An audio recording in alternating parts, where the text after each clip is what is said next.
दोस्तों, मैं एक रात अपने दोस्तों के साथ जंगल में कैंपिंग करने गया था।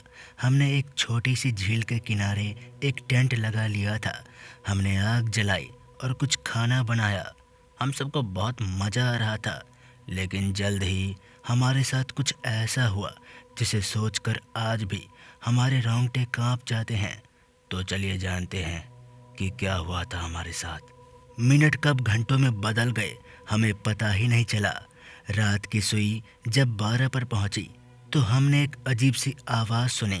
वो आवाज़ जंगल के अंदर से आ रही थी। हमने सोचा कि शायद कोई जानवर है। हमने आग में और लकड़ी डाल दी, जिसके बाद हम टेंट के अंदर चले गए। अंदर जाकर हमने अपने टॉर्चेस और हथियार को भी साथ रख लिया ताकि कोई मुसीबत ना हो। तभी अचानक से हमने फिर से वो आवाज़ सुनी और इस बार वो आवाज़ और भी ज़ोर से थी। हमने टेंट के बाहर देखा तो हमें एक बड़ा सा काला साया देखा। वो साया हमारे तरफ आता जा रहा था। हमने डर से चिल्लाया और टेंट से बाहर निकल गए।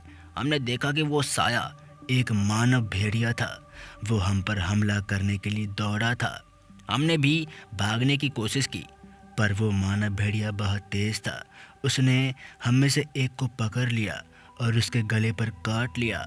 मैंने अपने एक दोस्त की चीख सुनी और उसका खून देखा, जिसे देखकर मैं बहुत ज़्यादा डर गया।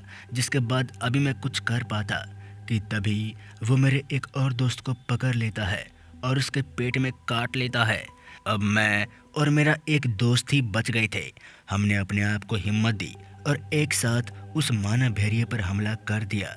हमने अपने चाकू से उसके शरीर चुभाया और उसकी आंखों में टॉर्च से रोशनी मारी।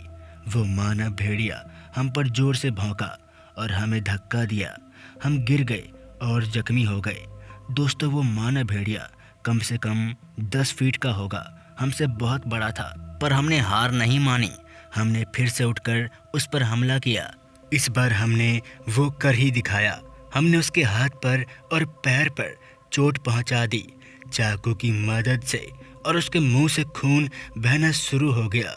वो मानव भेड़िया दर्द से करा रहा था और पीछे हटने लगा। हमने उसका ये हाल देखा और खुश हो गए। हमने सोचा कि अब हम उससे बच सकते हैं, पर हम गलत थे। उसने अपनी आखिरी शक्ति का प्रयोग किया और हम पर फिर से झपटा मारा। हमने भी अपनी आखिरी सांस ली और उससे लड़ने के लिए तैयार हुए, पर उसके आने से पहले हमने एक और आवाज़ सुनी। अभी हम कुछ कर पाते कि फॉरेस्ट पुलिस की टीम उस मानव भेड़िए पे हमला कर देती है और उसे गोलियों से वही छल्ली छल्ली कर देती है। उसका खून चारों तरफ फैल गया और वो वहीं मर गया। हमने पुलिस टीम को धन्यवाद दिया, उन्होंने हमें बचा लिया था। जिसके बाद वो लोग हमें हॉस्पिटल ले जाते हैं। दोस्तों, ये सब सवाल हमारे मन में आज तक है। वो पुलिस की गोलियों से कैसे मर गया, जबकि वो मानव भेड़िया का भूत था। हमने बस अपने आप को शुक्रिया अदा किया कि हम जिंदा थे। हमने अपने दोस्तों को याद किया और उनके लिए दुआ की। हमने अपनी ज़िंदगी में फिर से आगे बढ़ने की कोशिश की, पर हम कभी भी उस रात को नहीं भूल पाए। हम कभी भी उस मानव भेड़ियों को नहीं भूल पाए। तो मैं मिस्टर खौफ आपसे जल्दी मिलूँगा ऐसा ही खौफनाक कहानी के साथ। तब तक के लिए जय श्री राम।